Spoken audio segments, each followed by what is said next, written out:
Well, this unique Jaguar XJ40 is, of course, owned by the Jaguar Daimler Heritage Trust, who have their magnificent facility here at the British Motor Museum at Gaydon. And the man in charge of looking after all the cars that the Trust own is Neil Campbell. Hiya, Neil. Hi, Wayne, you all right? Great to have this car back on the road, isn't it? Brilliant. I couldn't tell you how pleased I was to see it drive in, because it's just been stuck in the corner of the museum as an exhibit.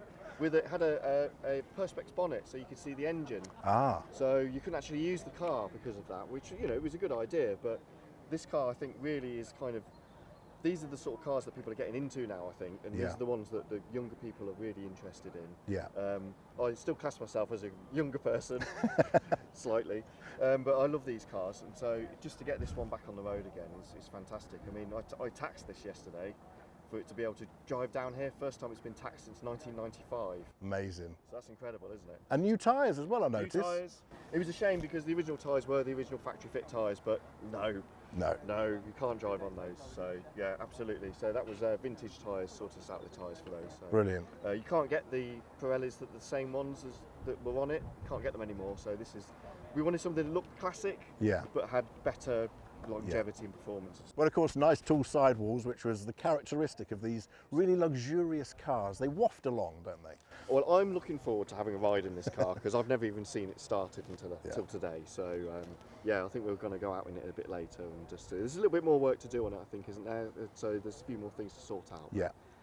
Yeah, fantastic to see it actually in the wild. This is what it's all about with the Jaguar Daimler Heritage Trust, isn't it? It's not about velvet ropes and keeping them parked up there necessarily. It's about getting them out and letting the public experience the cars moving. Yeah, we try to keep about 70% of the cars on the road. It's difficult because there's only a small team and there's lots of cars, but we do. And I'm trying to cycle it now as well. So there's certain cars like this which haven't really been used for quite a long time.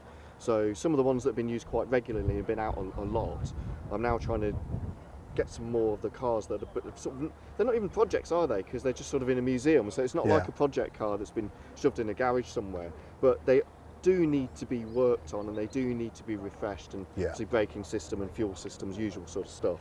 So yeah, we want to get this. I mean, this car I intend to get out and about to quite a few shows this year. I think people are going to love seeing it. I think it's going to get a lot of interest for us. I think so. Yeah, just great to see it out and around. And great partnership with the Jaguar Enthusiast Club to pull this off as well. Yeah, great. I mean, we've had a history of this, haven't we?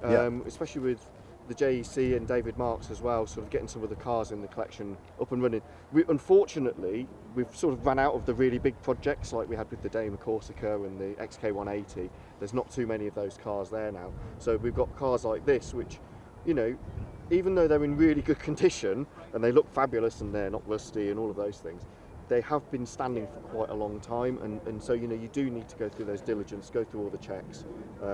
You know, it's great that we can have David on board and helping us out with that as well, because we've only got a small workshop, and so we've got broken cars on ramps at the moment. We haven't got any space, so yeah, it's a really, really good partnership, I think, and I hope that it's sort of an advantage to everybody, really. There's a no-brainer, isn't it? Yeah, absolutely. Well, it's fantastic to see the car here. Fantastic that the JDHT are working with the Jaguar Enthusiast Club to make this sort of project happen. And also great that we can share the content with all of you as well, because a lot of the work that's being done to this car is common to the problems that you'll find if you're putting a car back on the road that's been stored away for 20 or so years like this one has. And of course, the Summer Jaguar Festival happens here in 2024.